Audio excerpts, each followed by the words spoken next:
당신의 통장에 3,470원이 남았다면 그 돈으로 무엇을 하시겠습니까? 편의점에서 컵라면 하나 사 먹을 수도 없는 돈. 지하철 2번 타면 끝나는 돈. 그런 돈으로 당신은 무엇을 선택하겠습니까? 오늘 이야기의 주인공은 바로 그 선택의 순간에 서 있었습니다.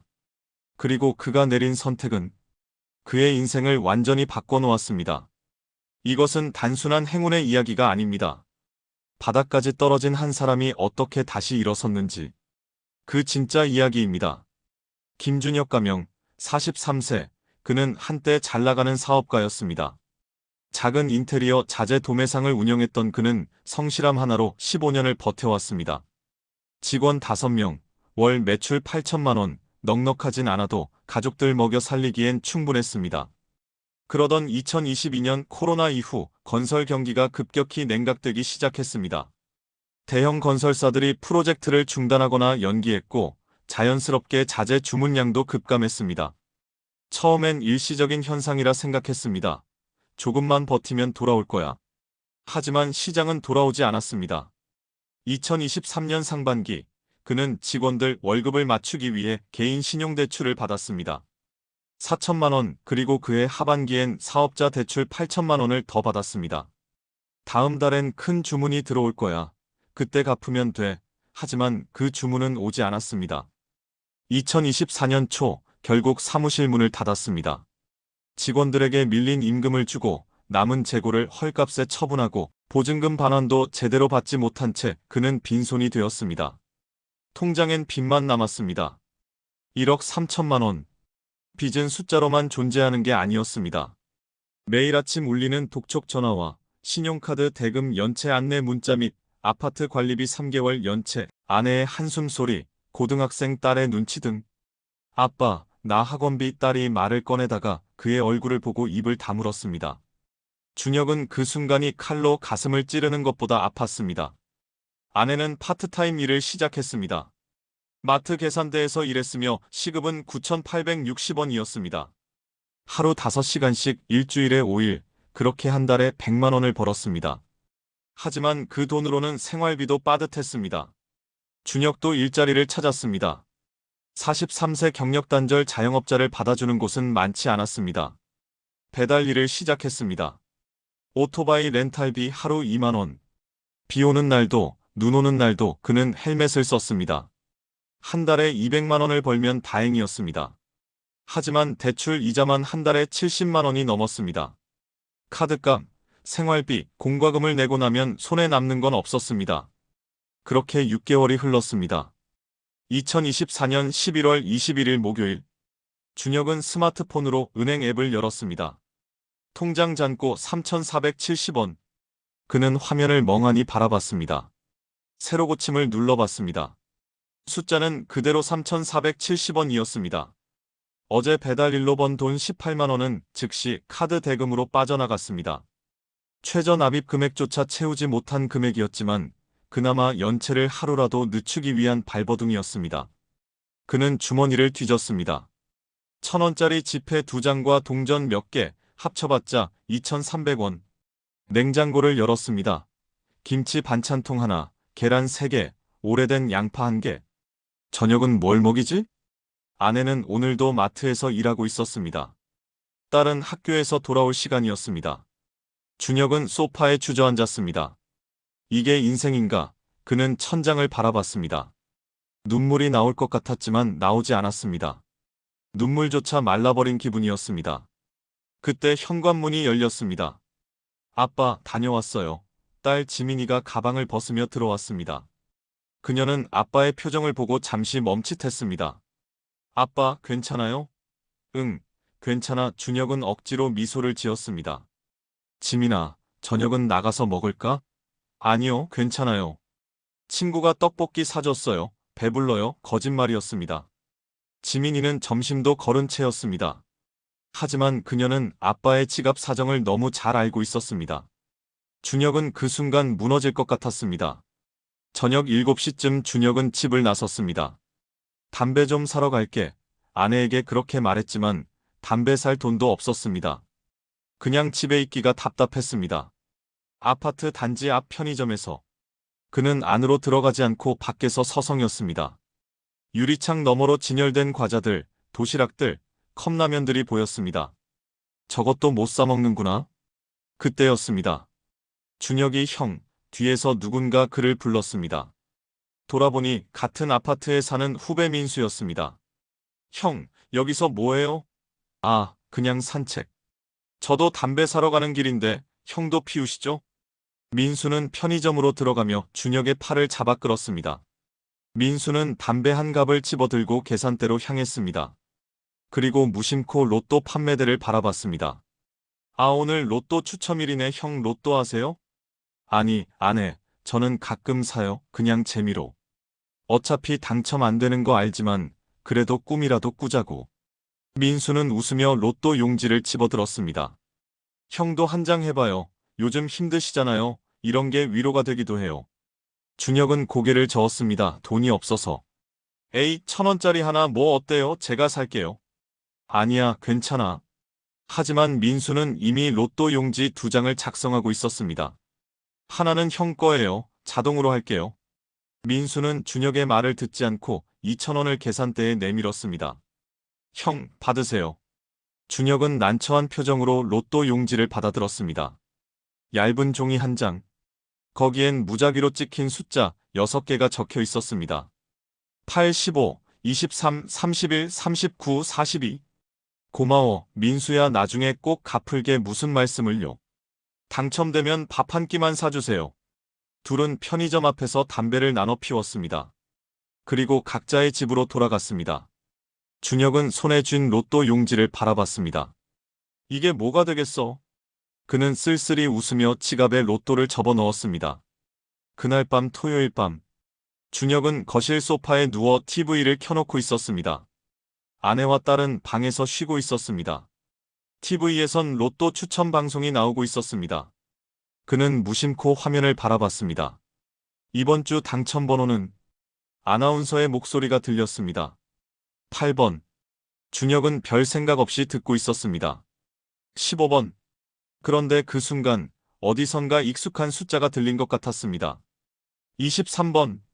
준혁은 몸을 일으켰습니다. 심장이 조금씩 빨리 뛰기 시작했습니다. 31번. 그는 지갑을 꺼냈습니다. 손이 떨렸습니다. 39번. 로또 용지를 펼쳤습니다. 8, 15, 23, 31, 39, 42. 마지막 번호가 나올 차례였습니다. 그리고 마지막 번호는 준혁은 숨을 멈췄습니다. 42번입니다. 믿을 수 없는 순간 준혁은 TV 화면과 로또 용지를 번갈아 봤습니다. 8, 15, 23, 31, 39, 42. 똑같았습니다. 6개 모두. 그는 다시 한번 확인했습니다. 숫자를 하나하나 짚어가며 확인했습니다. 틀림없었습니다. 이게 뭐지? 그의 손이 떨렸습니다. 로또 용지를 떨어뜨릴 뻔했습니다. 설마. 그는 스마트폰을 꺼내 포털 사이트에 로또 당첨번호를 검색했습니다. 당첨번호 8, 15, 23, 31, 39, 42. 1등 당첨자 1명. 당첨금 20억 3천만 원. 준혁은 화면을 뚫어져라 쳐다봤습니다. 다시 읽었습니다. 또 읽었습니다. 20억. 그의 머릿속이 하얘졌습니다. 여보. 그는 떨리는 목소리로 아내를 불렀습니다. 왜? 아내가 방문을 열고 나왔습니다. 이것 좀 봐줄래? 준혁은 로또 용지와 스마트폰을 내밀었습니다. 아내는 무슨 일인지 몰라 다가왔습니다. 그리고 번호를 확인했습니다. 아내의 눈이 커졌습니다. 이거 진짜야? 나도 모르겠어. 3번이나 확인했는데. 똑같아.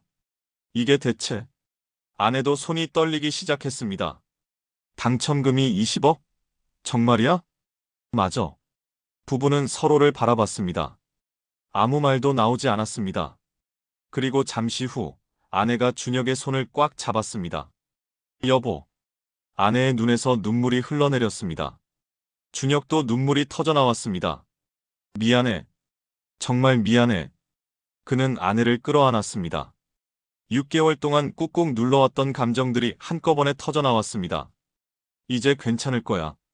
그 다음 날 일요일 아침, 준혁은 새벽부터 잠을 이루지 못했습니다.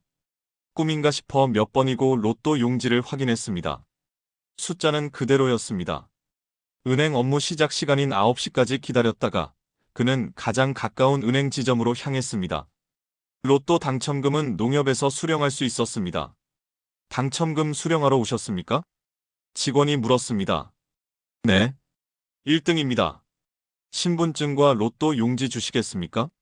준혁은 떨리는 손으로 서류를 건넸습니다. 확인 절차가 시작되었습니다. 진위 확인, 신분 확인, 세금 안내. 축하드립니다. 세금 공제 후 실수령액은 14억 1126만 원입니다. 직원의 말에 준혁은 실감이 나지 않았습니다. 14억. 인생에서 한 번도 상상해 본 적 없는 돈이었습니다. 계좌로 입금해드리겠습니다. 혹시 재무 상담이 필요하시면? 아니요, 괜찮습니다. 준혁은 모든 절차를 마쳤습니다. 그리고 은행을 나오는 순간 스마트폰으로 통장을 확인했습니다. 잔액 14억 1126만 3470원. 어제까지 3470원이었던 통장이었습니다. 준혁이 가장 먼저 한 일은 빚을 갚는 것이었습니다. 신용대출 4천만 원, 사업자 대출 8천만 원, 카드 대금 800만 원, 관리비 밀린 것 120만 원. 그는 하나하나 정리해 나갔습니다. 빚이 정리되는 순간 그는 숨통이 트이는 기분을 느꼈습니다. 이제 독촉 전화 안 오는 거야? 아내가 믿기지 않는다는 표정으로 물었습니다. 맞아, 다 갚았어. 아내는 그 자리에서 울음을 터뜨렸습니다. 그 다음은 가족을 위한 시간이었습니다. 딸 지민이에게 그동안 사주지 못했던 것들을 하나씩 챙겨줬습니다. 새 운동화, 가방, 학원비도 밀린 것 없이 냈습니다. 아빠, 이거 다 어떻게 된 거예요? 지민이가 조심스럽게 물었습니다. 아빠가 운이 좀 좋았어. 그동안 힘들게 해서 미안하다. 아빠, 저는 괜찮았어요. 정말이에요. 지민이가 아빠를 안았습니다. 준혁은 딸의 머리를 쓰다듬으며 다짐했습니다. 다시는 이 아이에게 눈치 보게 하지 말자. 준혁은 돈으로 할 수 있는 것과 할 수 없는 것을 배웠습니다. 빚은 갚을 수 있었습니다. 밀린 생활비도 해결할 수 있었습니다. 가족에게 미안했던 것들도 조금씩 메울 수 있었습니다. 하지만 지난 6개월 동안 느꼈던 절망감, 무력감, 자괴감은 돈으로 지울 수 없었습니다. 준혁은 당첨금의 일부를 떼어 작은 가게를 열었습니다. 이번엔 큰 욕심 없이 자신이 할 수 있는 범위 안에서 운영할 수 있는 카페였습니다. 무리하지 마, 천천히 하자. 아내가 말했습니다. 응, 이번엔 욕심 안 부릴게. 그는 또 실패할까 두려웠습니다. 하지만 동시에 다시 시작할 수 있다는 것에 감사했습니다. 카페는 그리 크지 않았지만 준혁은 매일 아침 문을 열고 손님들을 맞이했습니다. 커피 한 잔, 샌드위치 하나를 정성껏 만들었습니다. 사장님, 커피 맛있어요. 단골 손님의 말 한마디가 그에게는 큰 힘이 되었습니다. 그리고 1년 후, 2025년 11월, 준혁의 카페는 여전히 조용히 운영되고 있었습니다. 큰 돈을 버는 곳은 아니었지만 가족을 먹여 살리기엔 충분했습니다. 딸 지민이는 이제 대학생이 되었습니다. 그녀는 학교 생활을 즐기며 주말마다 아빠 카페에 들러 도와주곤 했습니다. 아내는 더 이상 마트에서 일하지 않았습니다. 대신 취미로 시작한 베이킹이 재미있어서 가끔 카페에 빵을 구워다 놓았습니다. 어느 토요일 오후 민수가 카페에 들렀습니다. 형, 장사 잘 되네요. 그럭저럭. 내 덕분이야. 제 덕분이요? 네가 그날 로또 사준 거. 아직도 기억나. 아, 그거요? 형, 진짜 당첨됐어요? 준혁은 웃으며 고개를 끄덕였습니다. 1등. 20억. 민수의 입이 떡 벌어졌습니다. 헐. 진짜요? 그럼 저 밥 한 끼 얻어먹어야 되는 거 아니에요? 밥은 무슨. 네가 원하는 거 뭐든 사줄게. 아니에요. 진짜 밥 한 끼만 사주세요. 저는 그걸로 충분해요. 둘은 웃으며 커피를 나눠 마셨습니다. 준혁은 가끔 생각합니다. 진짜 운이 뭘까? 20억에 당첨된 것이 운이었을까요? 물론 그것도 운이었습니다. 하지만 진짜 운은 따로 있었습니다. 바닥까지 떨어졌을 때 포기하지 않았던 것. 가족을 위해 배달 일을 하며 버텼던 것. 딸이 눈치를 보는 걸 알면서도 끝까지 책임을 다하려 했던 것. 그리고 민수가 건넨 로또 한 장을 받아들였던 것. 그 모든 순간들이 운이었습니다. 운은 준비된 자에게 온다는 말이 있습니다. 준혁은 그 말이 이제야 이해가 됩니다. 준비란 대단한 게 아니었습니다. 그냥 포기하지 않고 하루하루를 살아내는 것. 그것이 준비였습니다. 통장 잔고 3,470원. 당신이라면 그 돈으로 무엇을 하시겠습니까? 준혁은 그 돈으로 희망을 샀습니다. 로또라는 종이가 아니라 내일을 살아갈 이유를 샀습니다. 20억은 그의 인생을 바꿨습니다. 하지만 돈이 그를 바꾼 건 아니었습니다. 그를 바꾼 건 절망 속에서도 포기하지 않았던 마음이었습니다. 지금 당신이 어떤 상황에 있든 기억하세요. 끝은 없습니다. 바닥이라고 생각한 그곳에서도 다시 시작할 수 있습니다. 준혁의 이야기는 특별한 이야기가 아닙니다. 누구에게나 일어날 수 있는 이야기입니다.